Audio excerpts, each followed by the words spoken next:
Hello guys, and welcome to a new commentary by me, Vulcan, on Wargame European Escalation. Today I am bringing you a 2v3 game in which one of the enemies leaves at the start, but the reason I picked this to show you today was basically because of how it ended.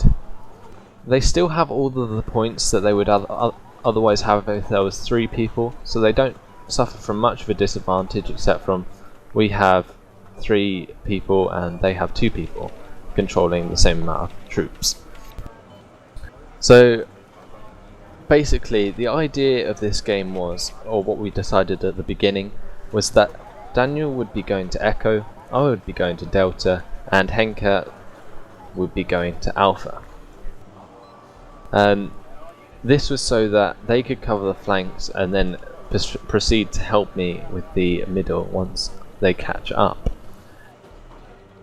On the sides they use a lot of recon to make sure that every eventuality is planned for, so that basically recon allows you to plan ahead because you know where the enemy units are. But you'll see later on that it's not always the case, because you get stuck in stalemates in which you are peeking at each other through the forests.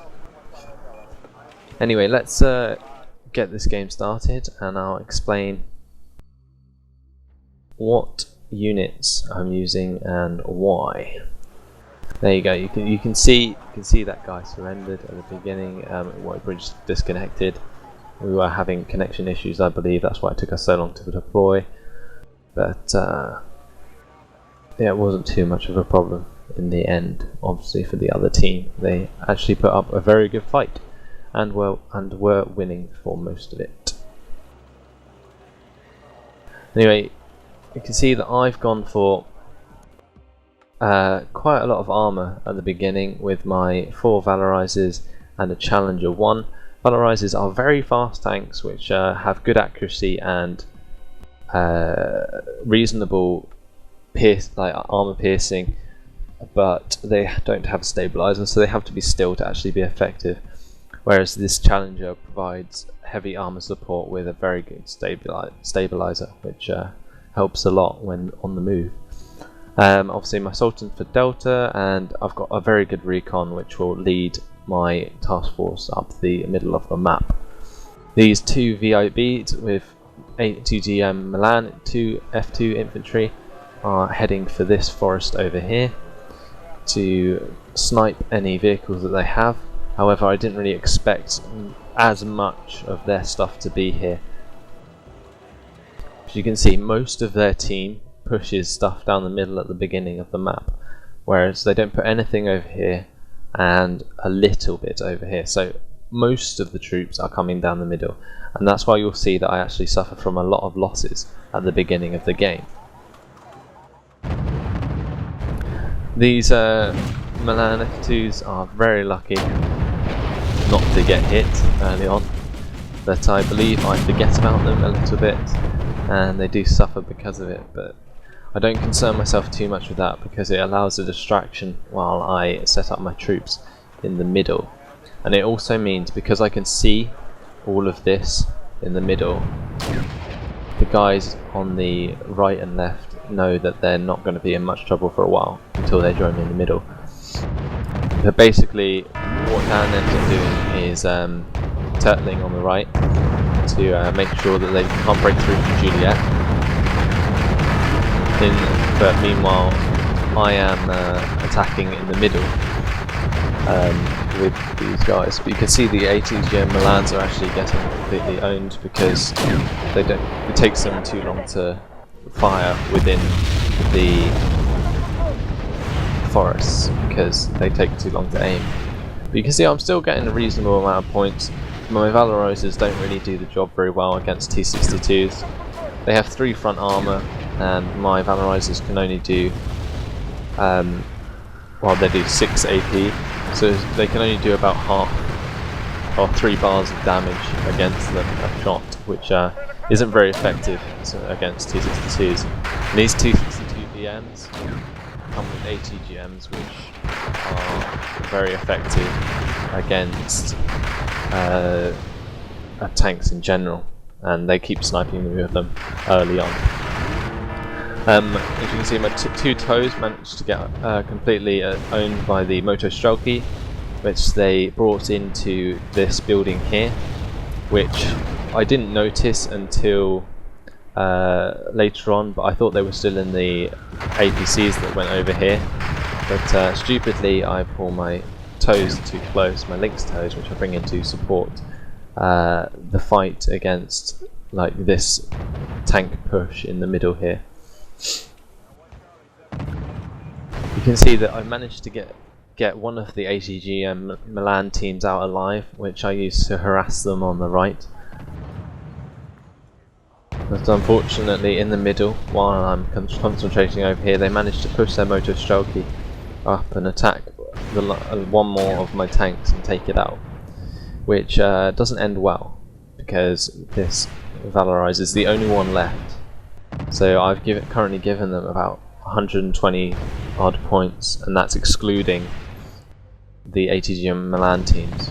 And also now the Lynx goes down to probably the most accurate AA in the game, which has the highest high explosive power as well.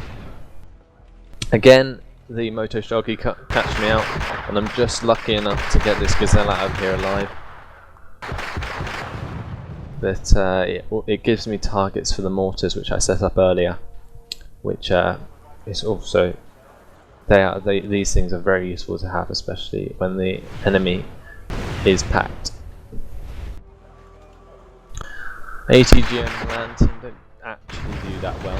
They don't get any kills, I don't think, but they provide a decent enough distraction so that Dan can set up here on the right. You can see that he's creating some sort of barrier against Juliet, and in the meanwhile I'm keeping them occupied in the middle so that they can't occupy Foxtrot without any risk. I'm just going to speed it up again and wait till the next most significant moment. As you see, he put a UAZ into Bravo unprotected, which was probably a bad idea considering we could have had anything in there, but he obviously didn't count on that, and he was right, fortunately for him. But at this moment in time, you can see that we both own exactly the same amount of points. He's obviously waiting with this UAZ here to take Foxtrot Golf. I take a slightly different strategy, in that I would only bring in a command vehicle that I need once I've moved, say, this one forward. So I would take this one up here and then just replace it. That's the only time I would advance. Anyway, it starts to get a bit of an arty spam. We keep trading shells through most of the game.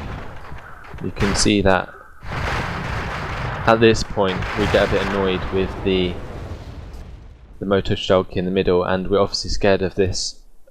We know that there's recon there, because otherwise we wouldn't have been able to spot the tank so easily. But we know they're there, and we managed to take out the Moto Strelky to give us more flexibility in the middle of the map. But yeah, as I said before, he's brought out the big guns and got some rocket artillery, which dramatically affects the morale of tanks and can do a lot of damage. And you can see he took out a Hemp there, but they're quite lightly armoured, so that's probably why. But it still cost Henker a lot of resources in worth of damage. He then follows up with an attack on the left towards my mortars. My Vulcan is already moved to the left, and Henker brings his two squads of Rep Famas over to counter their charge.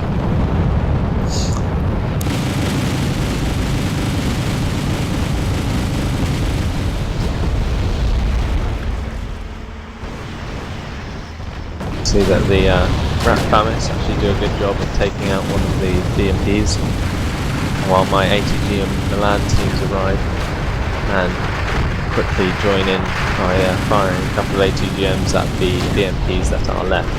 In the meantime, I make sure that my mortars are still firing on enemies that I can see, which turns out to be a couple of things over here, which they move out of the way in good time. But unfortunately, Henker's recon squads get destroyed over here, but my Valorizer comes in and takes out the last Motostrelki squad before any more damage is done.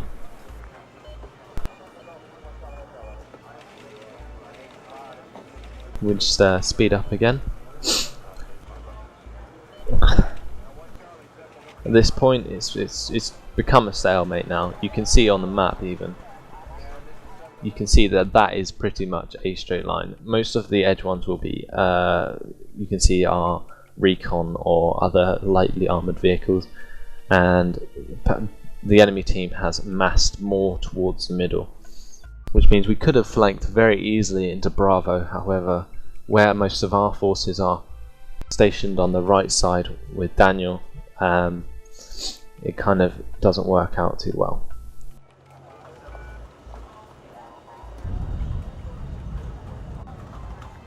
You can see that he's beginning to use the opportunity provided by his arty to move forces further up and replaces a recon we destroyed earlier.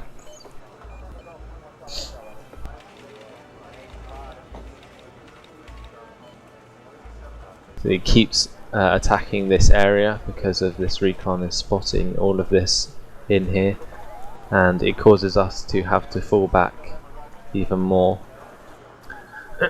At which point he takes advantage of his rocket artillery spamming into here to place a car into Foxtrot as we do into Golf. Now, I've already moved up my Sultan, like I said, and then replaced it in Delta, which makes it much quicker for us to get a high value point, whereas most other teams will bring it all the way in from like the reinforcement point. But we obviously don't know where this is. We see that it's captured, but at this particular point we can't see where it is.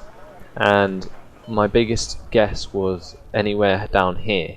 I never really thought of this bush, because if you look in it, there's not actually much cover, but he somehow managed to fit his car in the tiniest bush in the middle of 3 trees.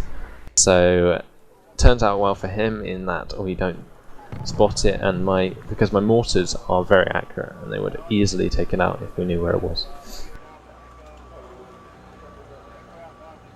But anyway, you can see we're just taking lots of hit in the middle against all this infantry that's been stationed here. We're not sure where he's going to attack from, because as you can see we can't see anything and neither can they. So they don't know about our massive forces over here at the moment, but they do know that we have like various vehicles in the middle which could potentially hurt them.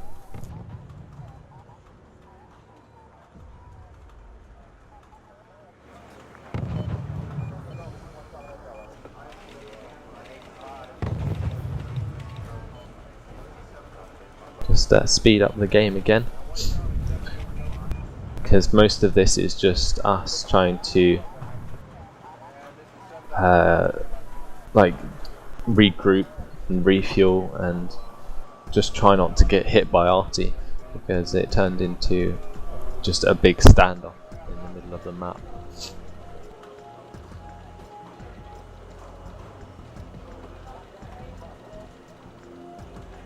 Throughout this entire period, it was literally just an exchange of arty shells. You can see Henker has brought in 8 guns. I bring in a couple of Abbots, which are big self-propelled, well, not big, they're like short-range self-propelled artillery, which are useful for attacking an enemy position before you advance. They also have the ability to defend themselves with armor-piercing shells if needs be. But it just allows me to harass the enemy. You can see I'm attacking his T-62s at this point, just with a couple of shells.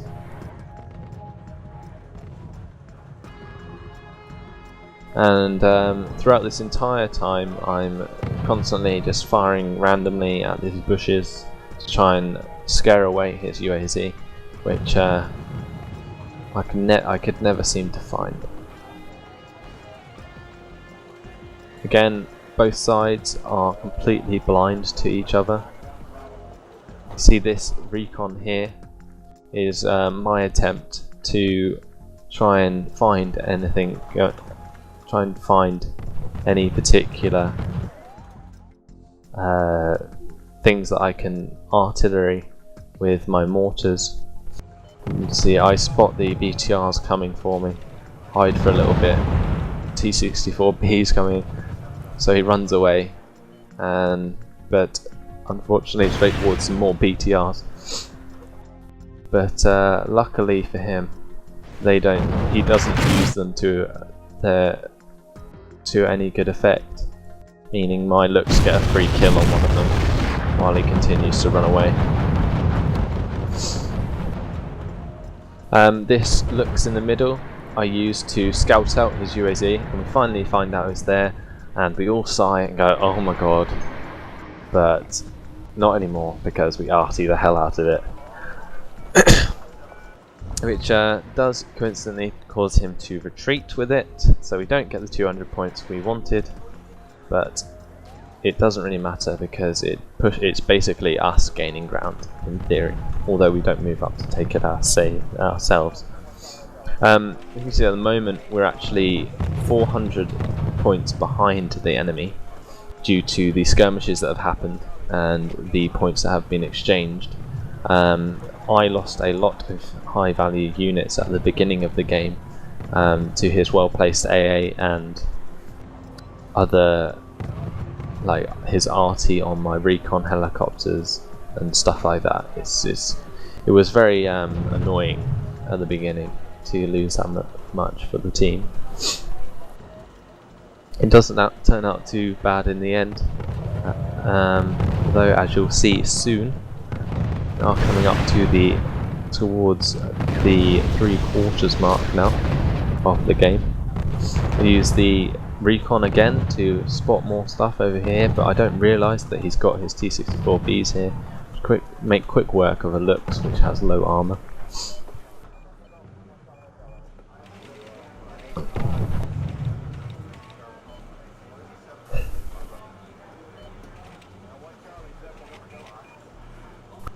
Continues to rocket arty my mortars, which he only knows are there because I keep firing them. I probably should have moved them to a safer area where they wouldn't have affected my other soldiers which I place in there. However, it doesn't matter too much because by doing so I allow myself to get Henker some targets which he goes and fires against with his now 16 arty guns. They come in handy very later on our push, as you'll see, and they make sure that we shock and panic the enemy during the battle. But at this moment it's just become a massive standoff. Like everyone is just reinforcing their lines. You can see that the packed line has become even thicker, and we have become weaker on the left. However, they don't know that, which is one good thing about having a presence somewhere, because for all they know, we could be twice the size that they think we are on the left. They're not going to think that we've left this completely exposed, which in theory we did, but they didn't know that because they didn't recon it enough. You can see that all I had there was a couple of mortars which they could have taken out easily, and just a recon. All Henker had was a couple of Rolands which would have only taken down air vehicles. So if any ground assault would have easily destroyed that.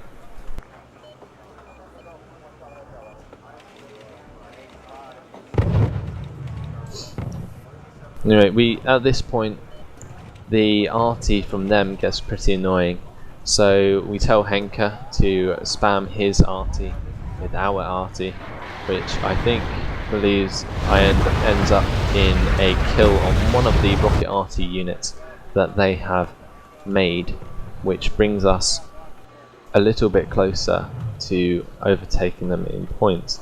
We are still 500 behind nonetheless, but as you'll see in a minute, we do come up with a plan to get past this stalemate. A lot of games do end up like this, especially when you're playing with people you don't know. However, I haven't really played many games without other people. If I have, then it's probably been 1v1s, which I hope to bring you more of in the future. But currently I've been exploring this game with a couple of friends, so that's why most of what you'll see will be either 3v3 or 2v2. Anyway, you can see the rocket arty continues to attack us against these challengers and chieftains on the right, which are exposed by this BRM-1, which has exceptional optics. So that will explain the reason for that particular move. You can see that he started artying me in the middle, which caused me to have to retreat my Sultan to Delta, just to make sure that he doesn't get some easy kills. But this was what we decided: a mass tank push on the right. You can see that we're bringing in resupply trucks, chieftains, challengers. Henker brought in some Sheridans, and Daniel's got his Bradleys over here, which have very good tow missiles. The left is still exposed, and so is the middle actually, but there is enough here so that if we needed to pull some tanks from the right, we can. Anyway, on the 40-minute mark, we decide to start pushing, and you can see just how epic this push is. Now off we go. I don't really want to count the amount of chieftains that we have rolling towards them, but I can tell you that it is a lot, and we also have these Rolands in the background to protect against any helicopters which may attack us. At this point, they are only just discovering that these are coming, and they will probably be shooting themselves at this point. However, we don't know much either, so for us it's more about just putting in a push to end the game, because we were getting pretty bored at this moment. It's only 40 minutes in, and neither team has got half the required points to win. So we decide just to go for it. See, with all these ATGMs stuff flying all over the place, we get Henker to RT the T-64s on the left to make them worried and panicked, which will affect their reload rate. The Bradleys attack in the middle to provide some sort of distraction, but in the meantime they push forward some infantry in the middle, which skirmish with the FAMAS and paratroopers we have stationed there. But in the meantime, our tanks can continue to push on the right into BMPs, T-64s, and other things like these Moto Shulky, who made quick work of my challengers at close range, which was a big mistake by me. However, it wasn't too detrimental to the push, unfortunately, because I warn everyone, the rest of them, about it, and that helps Dan save his own tanks when it comes to pushing on the left side of this rush. You can see in the middle they have engaged in the skirmishes that I was telling you about. I decide to pull back everything from the middle, to just let them take it if they want to, while fully committing to the right side push.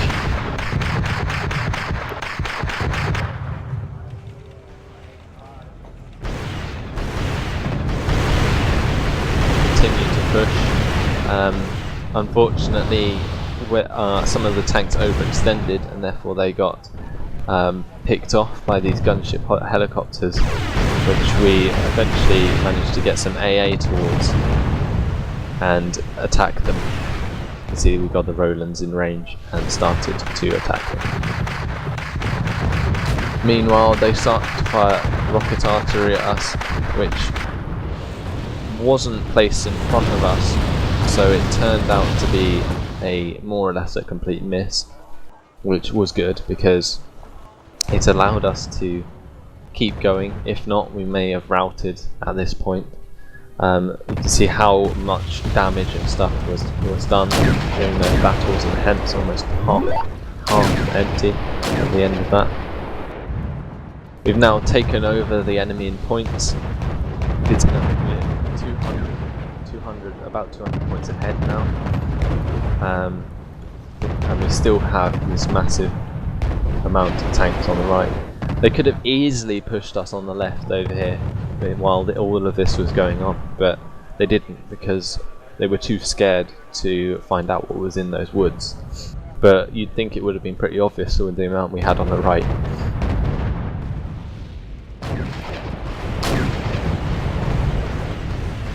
But with all of this, while this was all pushing up on the right, we saw this counter-attack coming in on the left, which coincidentally got mortared and artilleried by me and Henker, which caused them to panic and rout like they're doing now. This stops the advancement for a while and allowed us to continue pushing against smaller groups of tanks, which quickly got taken care of with the amount of tanks we had.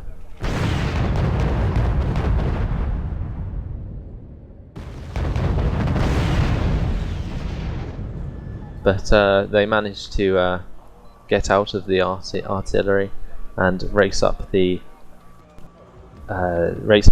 highway towards us, which turned out pretty badly for them because, as far as I know, they don't have very good stabilizers, which means they can't fire and move, and they get picked on very easily against the amount of tanks we have. And because they're panicked as well, they suffer from a reload, like a bad reload modifier, which also helps us to take them out very quickly. So now we have edged to over 1,000 points ahead, and the victory condition is 4,000, so we're nearly there, taking out the last few tanks on the right, continuously pushing. Daniel's tanks have been doing the jobs, and he continues to, or I continue to bring in some helicopters to help with the fight, using the Lynx toes against the side and back armour of the T-62s while they are focusing on this task force on the right.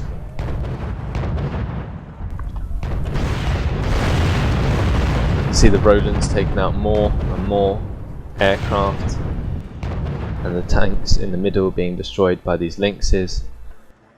I realise that the AA is coming in, and these helicopters try and get away as soon as possible, but unfortunately one gets hit.